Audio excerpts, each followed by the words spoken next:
আমার এখনো মনে আছে রিলেশন শুরু করার প্রথম দিকে তুমি শুধুমাত্র আমার জন্য অনলাইনে আসতে, শুধুমাত্র আমাকে মেসেজ করার জন্য।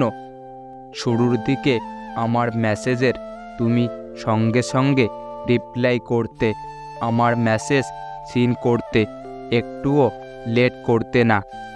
যখন বাড়িতে তুমি ফোনে কথা বলতে পারতে না, তখন তুমি আমার সাথে মেসেজে কথা বলতে। তুমি শুধুমাত্র আমার জন্য অনলাইনে আসতে আর আমি তোমার জন্য যেতাম। কিন্তু এখন আর তুমি আমার জন্য অনলাইনে আসো না, আর না তো তোমার ফোন থেকে কোনো মেসেজ আসে।